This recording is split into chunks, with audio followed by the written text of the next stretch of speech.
So to get us started, whilst we're moving things forward, this is a stand-up handout game. We're not going to ask you to stand up because I can't see, so I can't verify that one. But what we're going to do is play it slightly differently.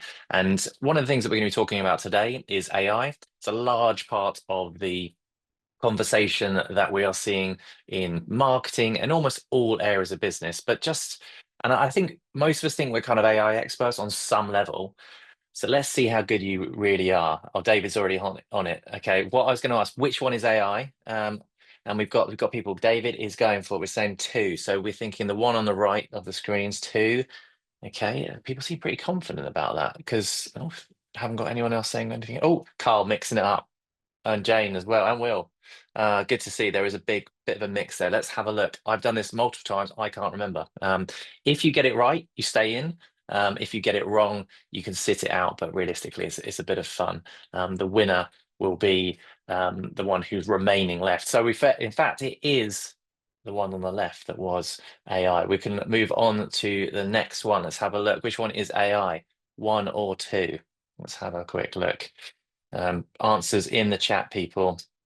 I'm glad you've all found where the chat window is. So that is a strong start this sunny day. Okay, Sky's going for one, two, two. It's pretty much guesswork at this point, isn't it? Let's see. We're getting through it. Two. Let's have a look. Let's see who the winner is. It is in fact number two. It's quite incredible. We're moving on to the next one. And we have now more people joining the session as well. Which one is AI? And we'll do this as the last one, and we'll go straight to what we was the tiebreaker as well. One or two, which one do you think is AI? And normally when I do this real world, the presentation is like quite distant, so you guys should have an advantage here. You can see the detail, checking for have people got five fingers. It's always a key giveaway. I think you can spot this one probably. Let's have a look. That one is AI, which I actually did just notice. The lady on the laptop, if you look at her fingers, they are not 100% correct there. So that is a slight gap with the AI there. Right, we're just running through. I've given it away. What was the according to recent data, how many current weekly users are using ChatGPT? It is 400 million. The last time I did this talk, which was a couple of months ago in the real world, a month ago in the real world, it was 300 million. So that is moving up pretty quickly. There is lots of things happening in the world of AI, and it can be really beneficial, as we'll talk about, for the thought leadership perspective. And that's what we're going to be talking about today. Who am I? My name is Luke. I'm the CEO of Sleeping Giant Media. I've been running the business now for nearly 16 years, and we work with a range of different businesses in lots of different sectors. Have a team of around 60 experts focusing on digital marketing activity, focus on paid search, SEO, social, content, and data analytics. And a lot of that work is around thought leadership. It's something that's so fundamental to improving performance as well. We, as I said, mentioned a range of different clients in lots of different sectors, some really cool and exciting clients that we've done some amazing things with, which we're really grateful to have done. So just to say for today, questions as we go via chat or via the questions panel, which I actually can't see. So at the moment, probably best to use the chat if you wouldn't mind. I don't think I can find where that is. I'll try and work that out whilst I get you to do something. But chat is certainly the way forward for that one. And again, what you put in is what you get out. So hopefully, giving you a bit of a taster. This is a sort of a condensed version of a sort of 3.5 hour workshop I run for Vistage chairs, where we get loads on over time to explore this, try this. Whereas today is going to be a bit of a taster. It's going to be a toe in the water. Going to get you to do some of those exercises, but at the same time, there's opportunity to take some of this away and look at how you can kind of develop that. So kind of from today, what are you hoping to get from today? So as you can see, there's some numbers in the on the slide. If you could, again, now we know where chat is, if you could put in the chat, what are you hoping to get from today's session?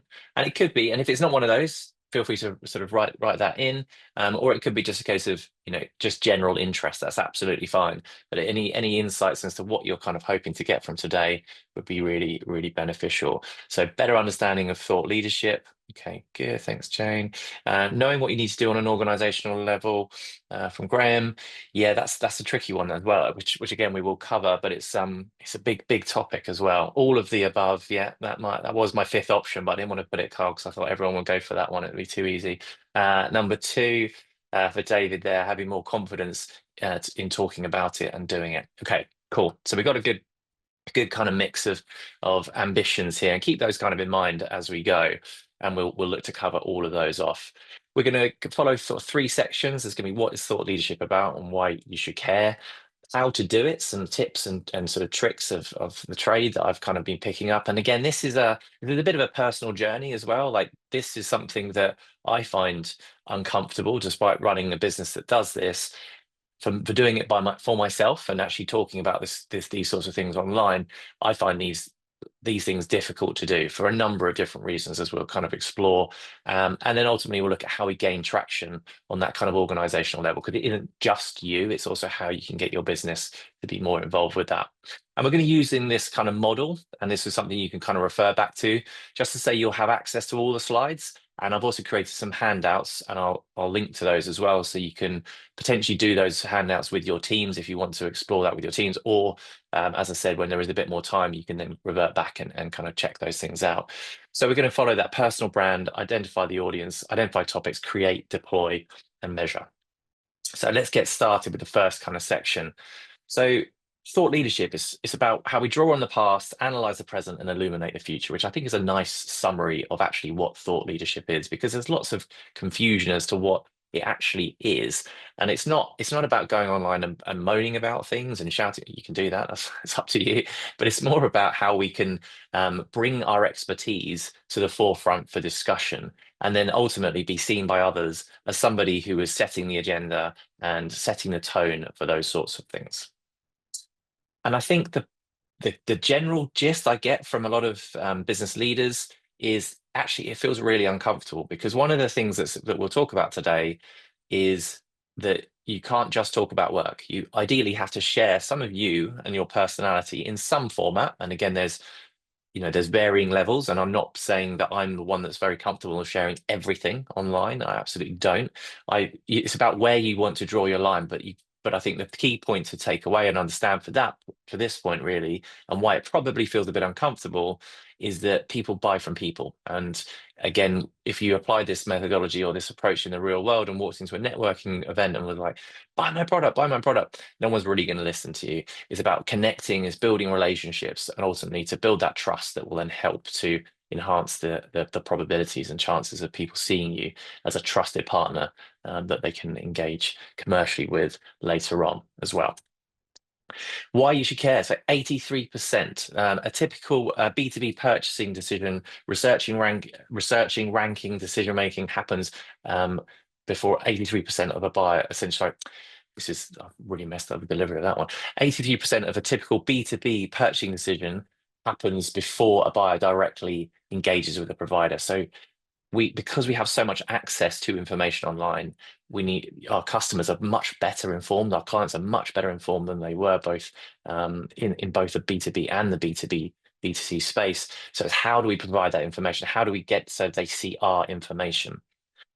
80% of all social media inbounds come from LinkedIn, say B2B marketers. So LinkedIn is a big focus of the talk. And when we pick that platform primarily because it is probably most renowned for this type of thing, but don't be limited to that if you are more B2C, or again, you can thought lead internally within your organization as well.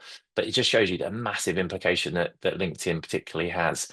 But despite that, only 1% of all LinkedIn users post content regularly.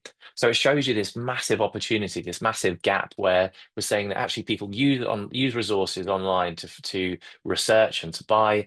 Lots of people use LinkedIn as part of that process, but only 1% of the LinkedIn user base are actually kind of posting as well. So, and maybe just quick in chat whilst I'm continuing, but maybe how many of you would say that you post on a weekly basis, or again, if it's something that you said, if it's something more like once a month, like if you're happy to share that in the chat as I kind of go through.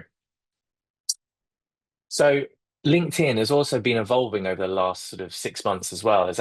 They are promoting they're promoting thought leadership as part of this as well. So they are now looking for advice, expertise, and insights. So actually, I don't know how many of you sort of remember. Thank you guys. That probably once a month. Yeah.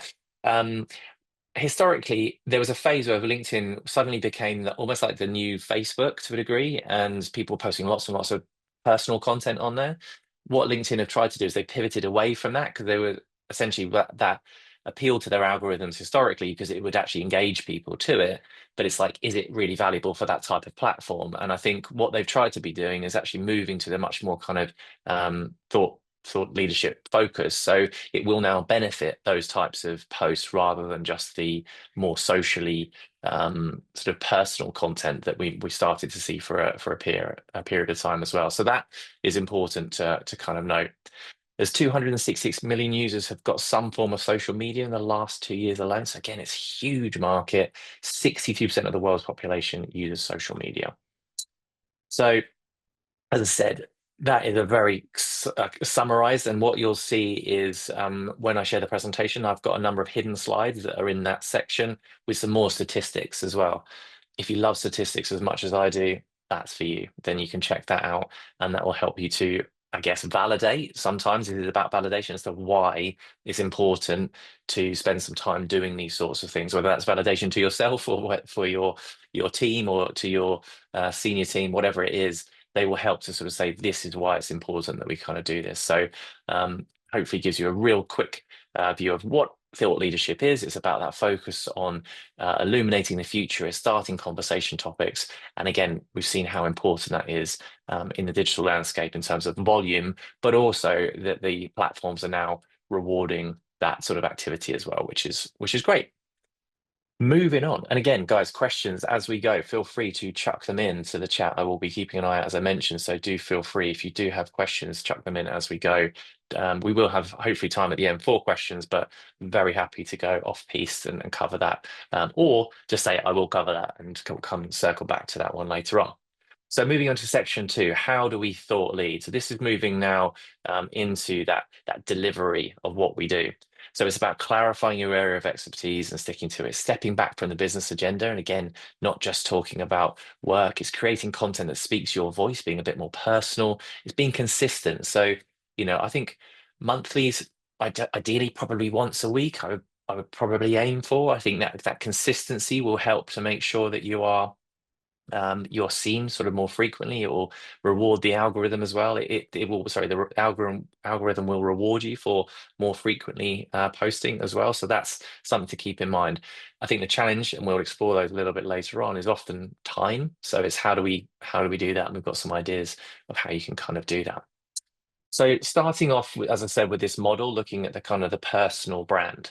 So this is always a good start point. And I guess, as I touched upon in the first section, is why is this important? Well, it's really important because people buy people. We have to have a human element to what we talk about. And particularly in the world of AI right now, it's about authenticity. And actually, AI can help in some ways, but it can also hinder in other ways where actually people are going to get bored of the same regurgitated content if we don't find personal stories, personal narratives that sit within the content that we're sharing. So really important that we have some element of personality into this. And just as a few examples, this is talking about some of the posts that I've done over the time, talking about people leaving a business. It shouldn't be a taboo, talking about our growth, talking about some of the awards, but also looking at kind of the personal side of things like sea swimming, cold water exposure, to try to find that kind of balance between personal and also business. Now, just to be clear, the whole post on the right, those ones I find very difficult to do because I'm kind of like, who cares? And I think the way I sort of try to reconcile that is it has to be sort of a balance between the two. There's people that would do 90% of the personal post, 10% business. I'll do sort of 80% business, 20% personal. And I think the balance is firstly deciding how and where you draw that line in terms of percentages, but also, you know, that's probably as much as I would share from a personal level. Like I don't really talk about my kids in the sense of, I wouldn't be posting pictures of them and things like that. So it's there's two kind of areas in which you can kind of draw a line there. But I do think to really succeed in this space, there is an element of personality that needs to kind of come through because it will enhance these values, this experience, credibility, humility, and honesty. Those are the sorts of things that personal side of things that you want to start kind of sharing so that people see you as a person and not just as another baseless corporation. So, where to start? Let's start with your brand. Now, those of you who are not on your camera-based devices, you can scan that QR code. But as I said, I will share the links afterwards with the Vistage team, and I'm sure they'll be sharing this content round as long with the video, where you'll have access to this personal brand plan that you can see on the left. And again, it will pose lots of questions. The idea is that you fill those out, it will really help you to understand where you are, what you're passionate about, and that will then be a little cheat sheet that you can refer to when you are planning that content and that thought leadership piece. So we don't have to fill that in now because we haven't got time. But what I would like you to do is, where is it? There we go. In chat. What advice, so this is one of the questions on there, what advice would you give your 20-year-old self?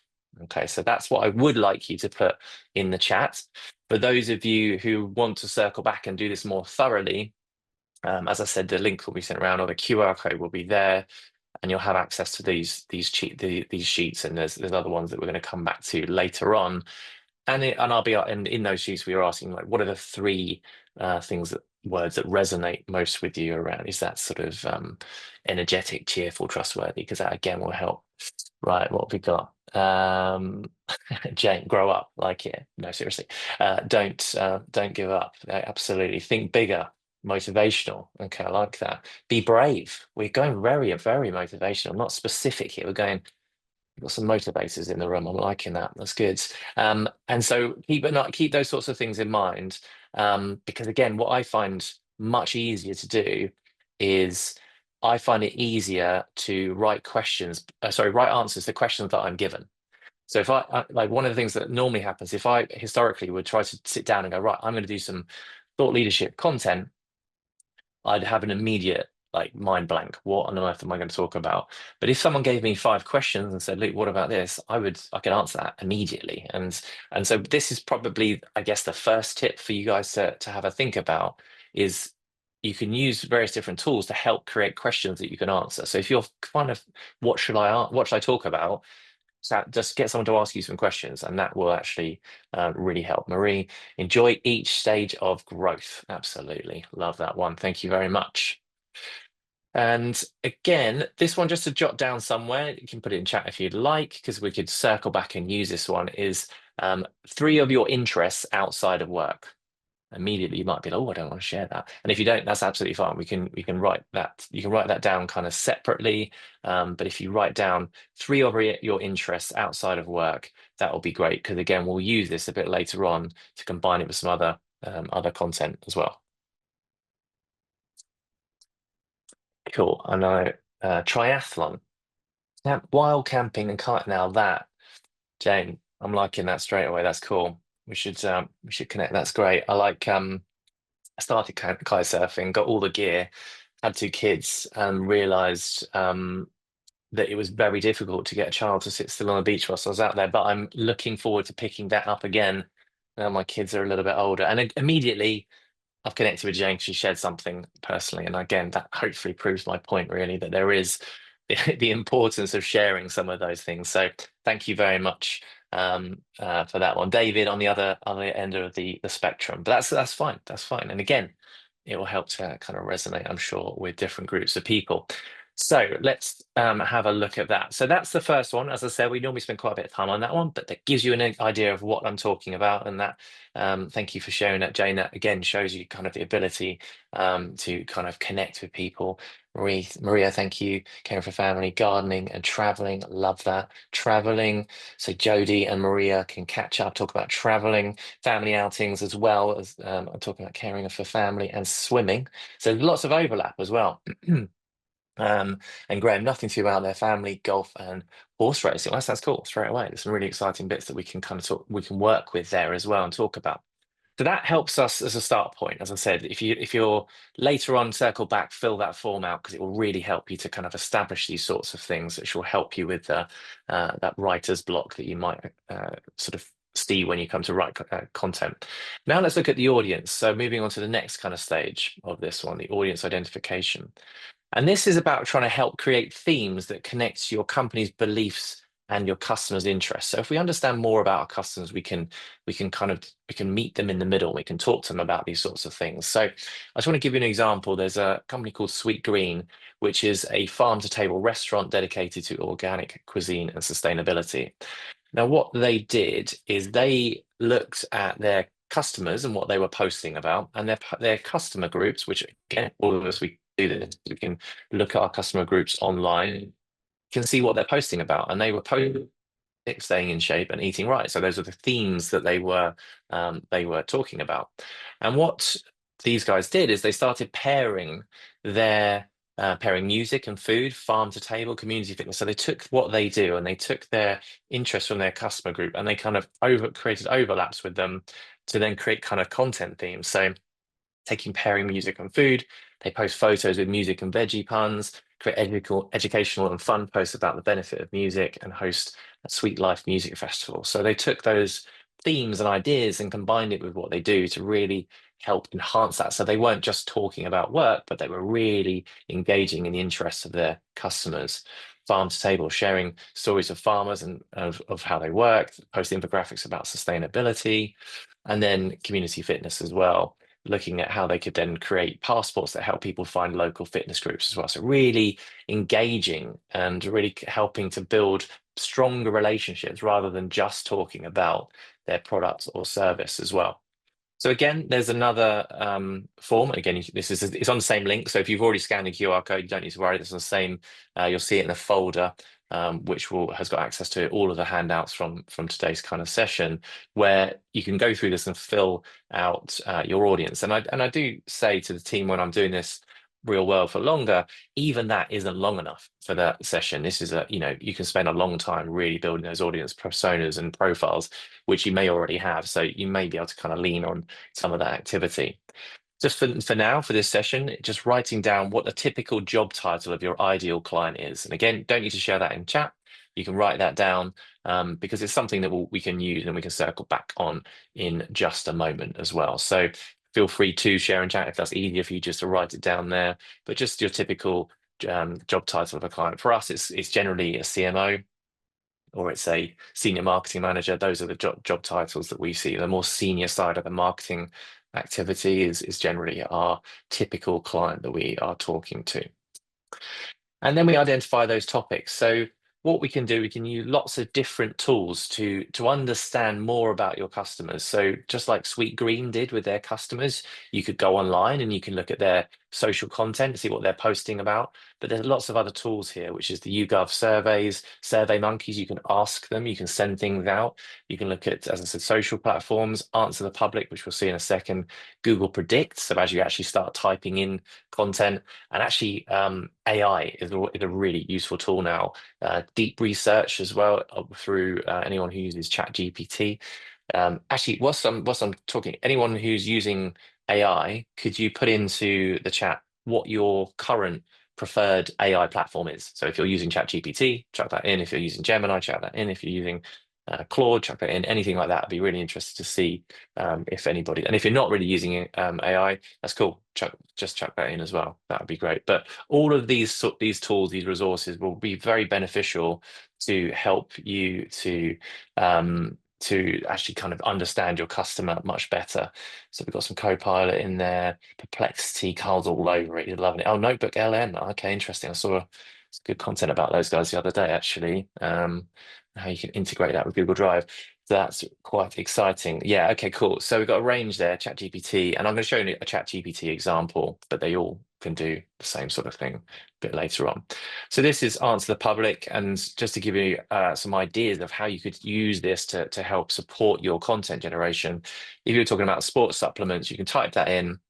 It will go away. It will query Google's database. So basically, you'll look at the search terms that relate to sports supplements. So which, where, how, what, and it will give you all the search terms that people use related to that topic. Fantastic to help you start unblocking ideas and coming up with things that you can kind of write about. And you could actually combine this with things like Google's sort of paid search platform, Google Ads, and it will give you a breakdown of, sorry, I have to click past that. So you can combine that with Google Ads, and you can actually understand what keyword volumes are for these search terms as well. So you can use all these tools, and this is all free, by the way. So even if you are not running paid search at the moment for your business, you can set up an account completely free and you can access this information. So you don't need to spend any money with Google to do it. And if you're already running paid search, you'll have this within the keyword planner tool as well. So you can really understand what people are looking for, how many of them are looking for it, and that will really help you to build this, which is what we are and have been kind of working towards, which is that combined bit of personality combined with your audience in terms of what they do, who they are, what they're interested in, and then what your business does. Okay. So let's start having a quick think about that. I'll give you sort of 5 minutes to have a quick think about, or maybe a couple of minutes, because it's a bit of a tight timeline, and we do have that dead air situation when you do these sorts of things online. But having a think, like taking some of the bits that you guys posted earlier. So talked about gardening, as I think that was Maria mentioned gardening. How can you combine that with something that your audience might be interested in and something that your business does? It could be challenging, but it could be something that you can look to do. Now, for the reason I'm probably going to skip slightly here, because I was going to give you the challenge, but I know that everyone's going to be like, yeah, but I could, and I've just mentioned and I've pre-primed you with the idea of using Chat GPT or GPTs to do this. So it's like, how do we actually create and deploy? Well, let's skip ahead. I'll save you the pain of having to sort of sit there and think about those sorts of things and using our own brains to come up with a way in which we combine those three circles in that Venn diagram. Is you can actually use ChatGPT or Copilot or Perplexity to do all these sorts of things to help give those ideas. So we can take an example here, and here's one I did earlier. So for those of you who don't know too much about prompting, there are a number of ways in which you can get an optimum prompt. The first thing to say is that you generally try to say who you want the chat GPT to be. So you are an expert content writer, and you can really big them up. It's like, you are amazing, you're the top of your game, and all these sorts of things. And apparently that all contributes to a better outcome. Now, what I've done here is I've written a sort of a short paragraph or a reasonable paragraph based on the exercises that we've touched upon so far, but also the sort of the workbooks that you could fill in at a later date. So what the aim here is you can take content from those, plug those into a prompt, and it will help you to generate those ideas. So I'm a CEO. My name is Luke Quilter. I'm a digital marketing agency, father of two girls. And in my spare time, I like to run, do adventurous things, explore AI, do events with my kids, and Krav Maga, which is self-defense, in case of any of you didn't know what that was. Our audience are marketing leaders. So again, that's the second part. So I've introed with my brand of who I am or what I do. I've also then moved on to the second section. Our audiences are marketing leaders, marketing managers, marketing directors, and often decision makers for the marketing business. They tend to be a mix of male and female, slightly more males than females. They also tend to be interested in sports, watching sports, marketing, technology, leadership, productivity, and creative. So that's again based on the research that we've done. I've identified who they are, what they're interested in. And then I've then gone to the third section, which is the business, the agency I own, provide for our clients, SEO, et cetera, et cetera, et cetera, et cetera. I'm trying to drive more views and engagement to my LinkedIn posts. My tone of voice is upbeat, optimistic, enthusiastic, educated. Some would question that. Can you help me create a series of posts that would appeal to my audience and incorporate personal and business interests? So that's my prompts. And so what you hopefully are seeing here, this is combining all those areas that we've touched upon into a prompt. Now, what I'm going to quickly do is I have got this written down here, so I can quickly copy, and then I can quickly go to Chat GPT. Can you guys see Chat GPT? I'm hoping I've shared it in the right way so you can see this. Can someone in chat just confirm if you can see? Yes, thank you, Jodie. Appreciate that. So I've chucked in that prompt, okay, and that's a fairly comprehensive prompt that follows the prompting guidelines around how you should craft a decent prompt with all the key bits that you need, the output that you want. and it's using the O3 model. That's O3 model, and it's giving me some of those ideas as well. So it's looking at the ways in which I can do that. SEO is not a is a marathon, not a sprint, and I could then look at how I could compare that to the long distance running. I did a event called the 4x4 by 48, which is 48 miles over 48 hours. 48. 4 miles every 4 hours for 48 hours. That's right. So it's 48 miles total. And so I could look at how I could combine that one. Why my daughter's Lego robots make me a better marketeer. I'd read that. It's interesting. And again, looking at these sorts of things. Now, when I've done these sessions before, there's been a number of there's always one in a room who's like, my topic's so boring, or I do finance and I'm not, this is not my view, but to be clear, their view is I do finance and I can't think of anything exciting. But as soon as you combine these sorts of things, it will come up with some really interesting ideas that will help you to kind of break through that barrier. Because one of the guys, again, feel free to have a look at your own social content now and see what your either you or your team are posting about. One of the guys in the last session was talking, looked at one of his recent posts, and it was so product oriented. It was so boring. He was like, "Oh my life!" And then we explained he was into rugby, and we talked about actually. And at the time the Six Nations were happening, it was like, what's England's victory over France, I think it was, could is has in common with this really technical product that he offered at the time, and it came up with some really interesting ideas. And I was like, straight away, would you read that, or which one would you read of those two? And it's the one where there's a little bit of personality, there's a little bit of a storytelling. We are by nature storytelling creatures, so it's really important that we start looking at how we kind of do that. The weekend adventure calendar. Now, going back to this chat and the things that you've shared already, people who are looking at family outings and travel, that's the sort of thing that's likely to be more appealing to you than if I was talking about entity SEO or AI in SEO. Like, yes, you'd be interested in that, maybe, but how do I get your attention? So that is a tool or a tip that I would recommend that massively reduces down the time it takes in order to kind of actually produce these ideas. Now, you wouldn't necessarily copy paste because you would like to try to make that your own, but ultimately it will give you a really, really strong start point as well. Now, that's one thing you can do. And for the more the more sort of involved people with AI, and I'm going to guess this might be Carl if he's using multiple AI platforms, you can then build your own custom GPTs or your own. I actually don't know what they are or if they have those in Copilot, I have to say. But you can build, and a GPT is essentially just a pre-programmed set of instructions that are sitting there. So you don't have to prompt it. You can just drop things in there because the prompt's already kind of baked in. You can build your own sorts of things. Now, this is one that if anyone's interested, you can message me. I'm happy to share this with you. But what I've done is I've created one where if I wanted to create some thought leadership content about a particular topic, I just enter the topic in, it goes away, does the research for me, comes back with loads of prompting questions that I could then answer. And that's really useful because, as I said, I find it so much easier to answer questions than I do to just sit down and just want to stare at a blank page and try and come up with something that's useful. So that I'm happy to share. Now, what I've done is, step one is I put in a topic, it gives me loads of questions. Step two, I can use a transcript tool. In this example, I was using Tactic. I now use Google Workspace because they forced me to pay for that AI feature. But you can use a transcript tool that essentially records yourself. So I just record myself answering questions that I've created myself. And I just answer it into the camera and it takes a transcript. And then what I do is I put it into another GPT, which is our content pyramid.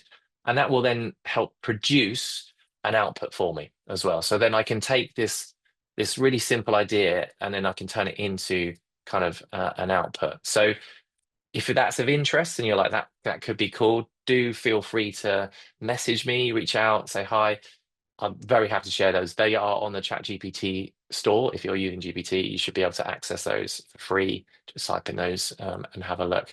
And yeah, and it will go through that sort of really quickly. I can show you what that looks like. If I go the content pyramid here, I can upload a transcript that I recorded already. So that's just from a chat that I've got here. And then I can upload that. It will then ask me what type of content I would like. So if I want a LinkedIn post, LinkedIn article, I want 1B. So I want some LinkedIn posts. Can you, oh gosh, can you do a few of these, please? And it will then read that content based on AI personalization, which is that whole content I produced, and it will come up with a whole series of LinkedIn posts as well.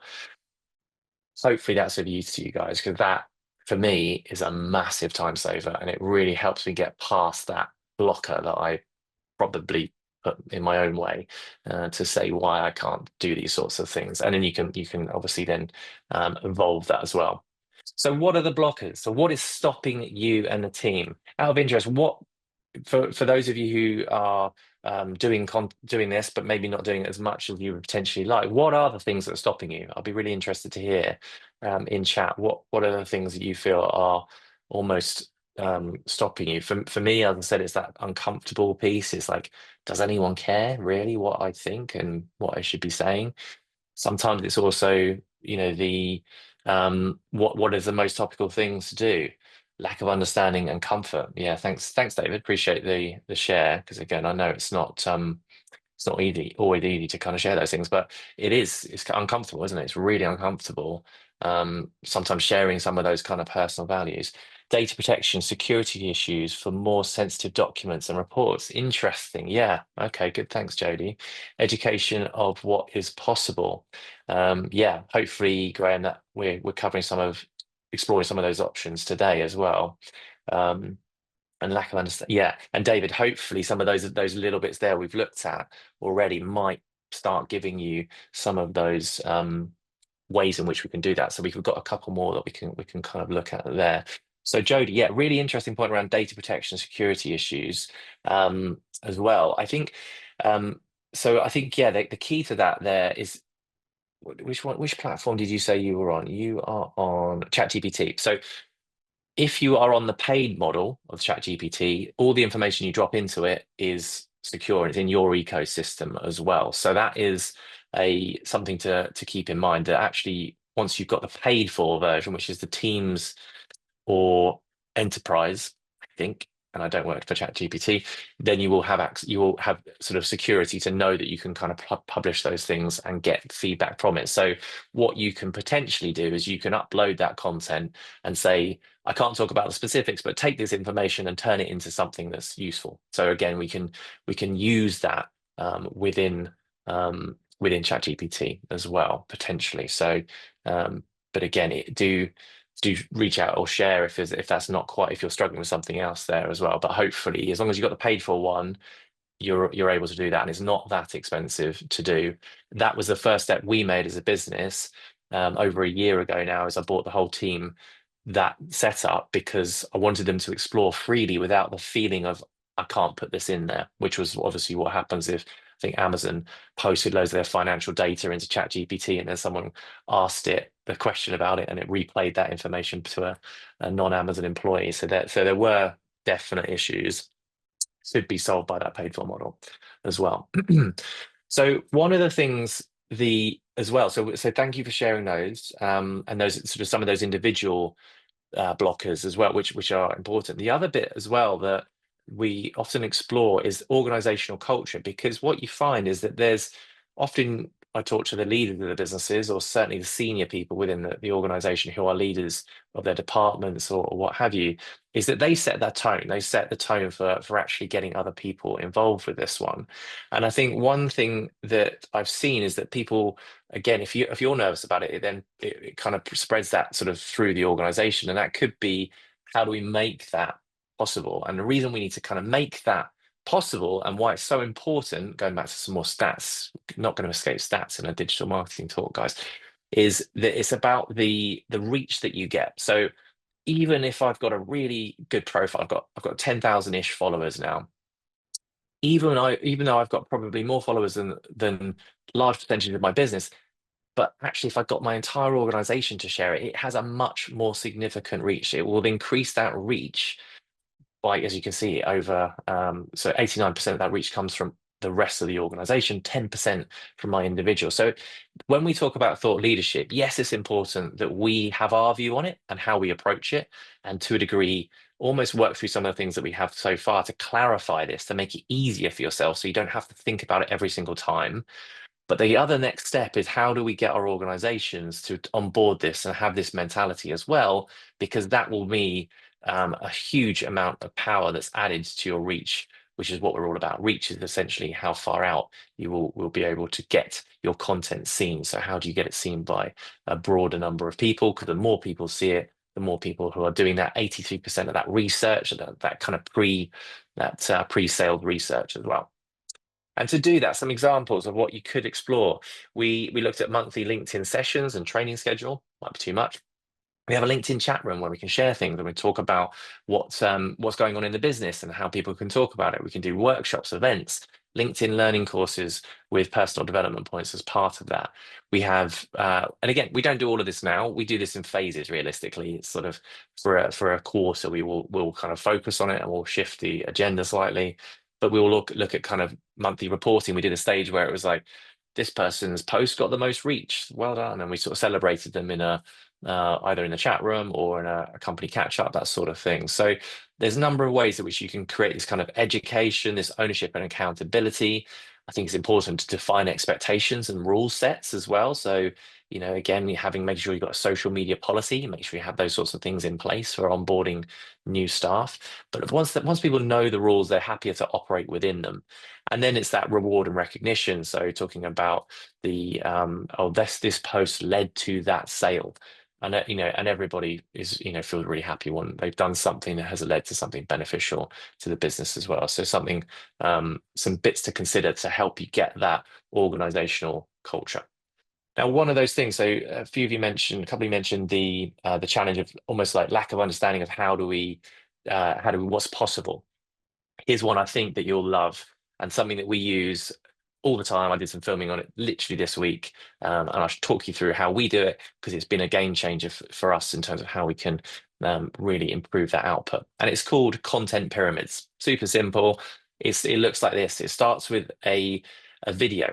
Now, you can start this where you want, but I find that if you can, the best way to start this is a how-to video right at the top, because if you are filming video, you get the audio, you also get the video, and you get the visuals, and you'll see what I mean in a second. You can start in other places, but if possible, start here.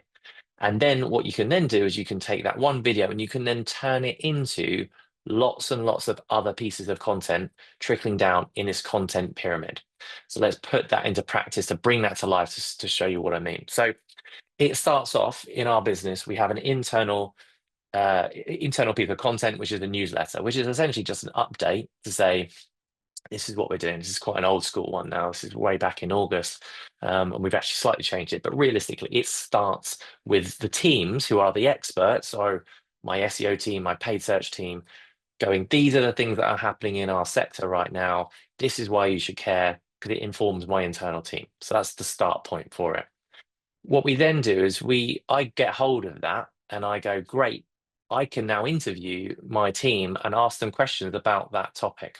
And again, this is our older format. It looks much, much nicer now. If you check it out, it's now on YouTube as well. If it's called From Ideas to Results as a content theme.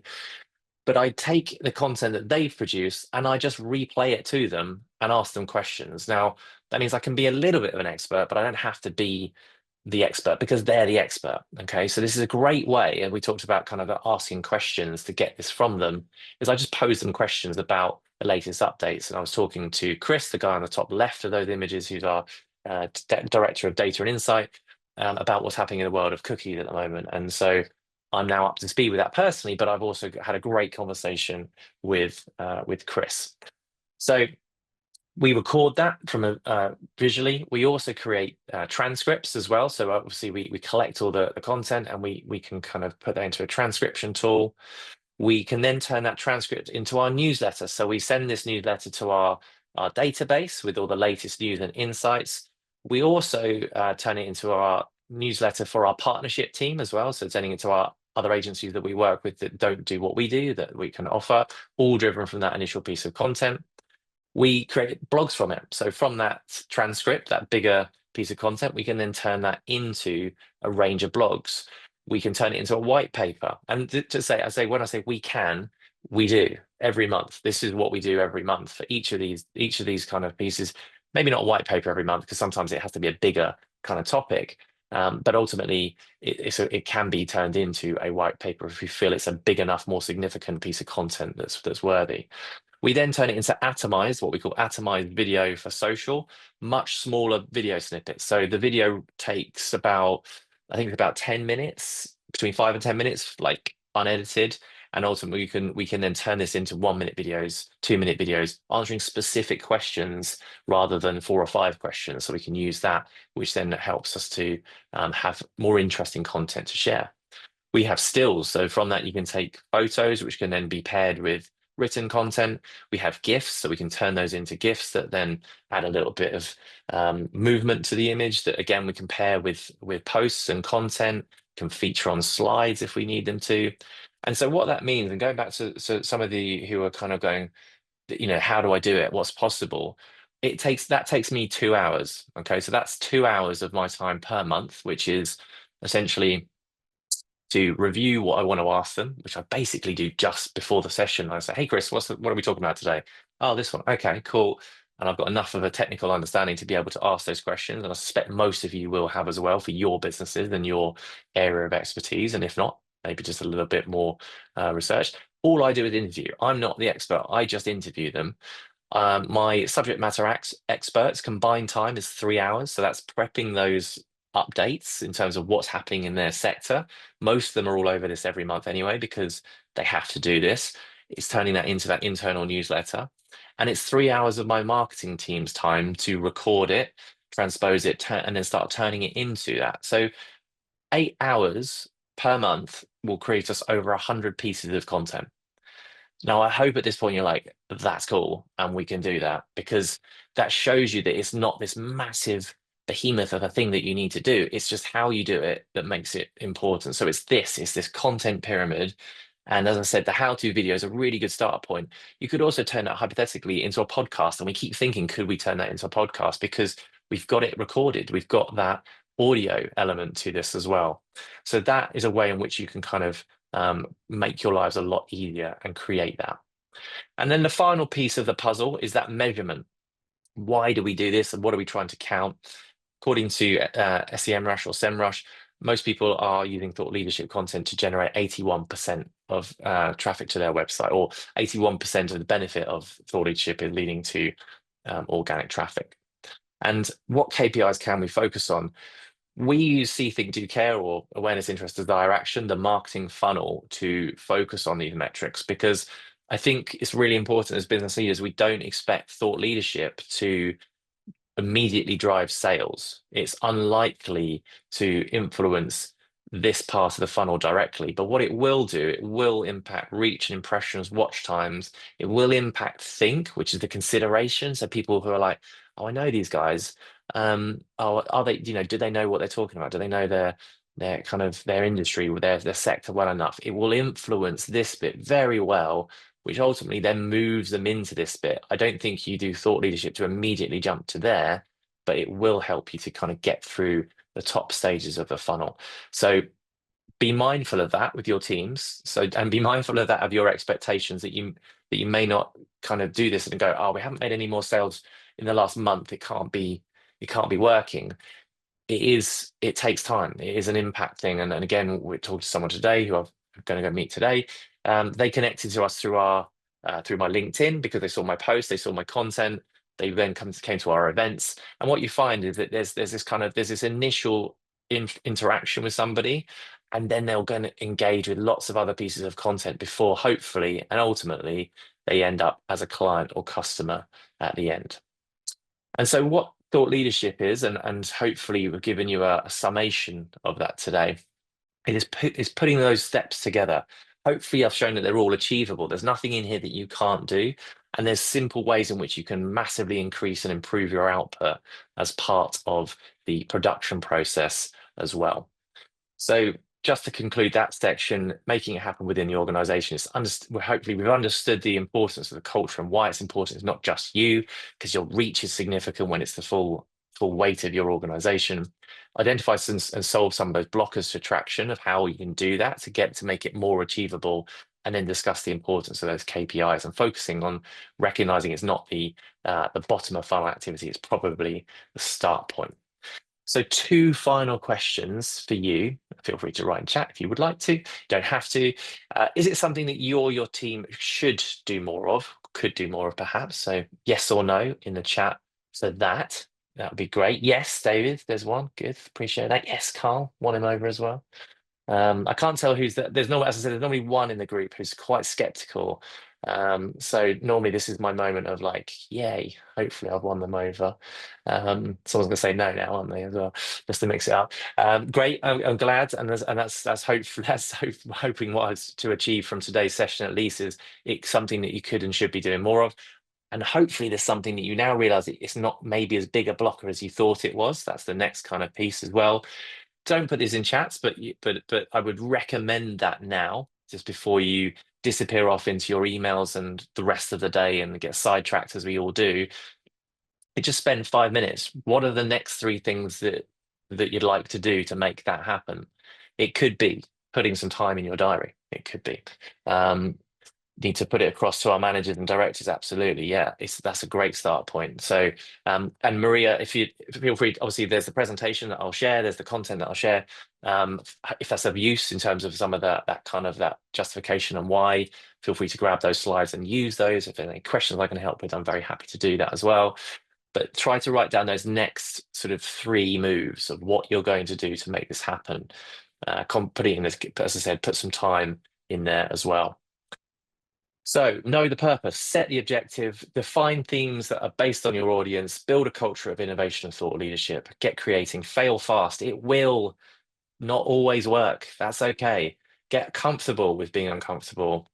And let's conclude with any other questions that you might have. I'll hang around here because I know it takes a bit of time for people to type, but we've got a little bit of time before the session fully ends. But any additional questions, I am around and happy to answer those. I'll seal the presentation for now, and now cover off any questions that you might have. And thank you very much, by the way, for engaging in the chat. That's really useful.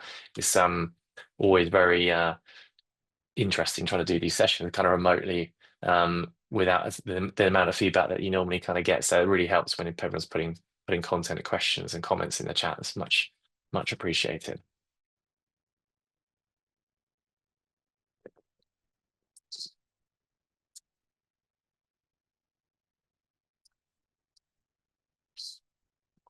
I'm waiting because someone's typing a really long question. Here we go.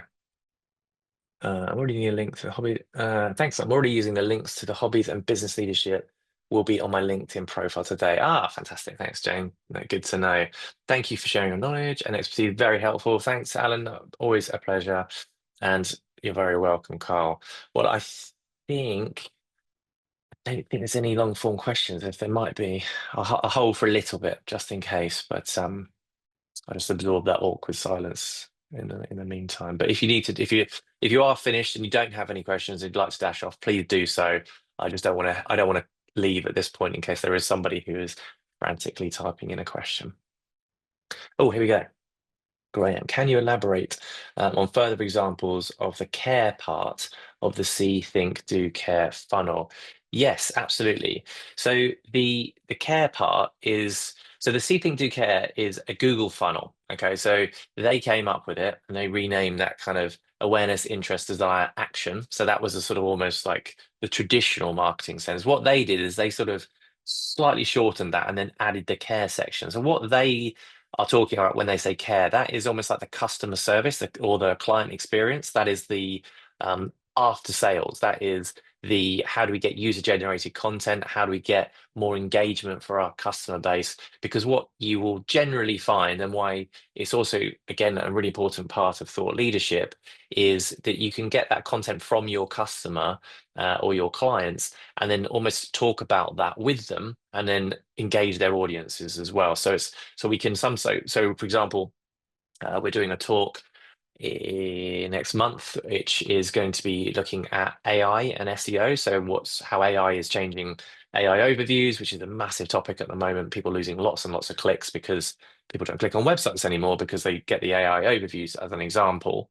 And we are bringing our customers along, so we're bringing Papa John's along, and we're bringing QuickFit along to talk about their experience. So that is the sort of utilization of the care. So that is our customers who have had positive experiences with working with the business, who will then become our essentially thought leaders in themselves. So the section of the funnel is very much that post-sale experience. But the way we talk about this within thought leadership and in marketing in general is how do you utilize that? How do you leverage that to then start refilling the top of the funnel, the C part of the funnel? Because often the reason people will come to that event that we're running is not necessarily just because of us and my team's expertise, but they'll see Papa John's logo, they'll see QuickFit's logo, they'll see their positive experience, and that will enhance the chances of them recognizing us, and that will then start their journey through the see, think, do, and hopefully care funnel process as well.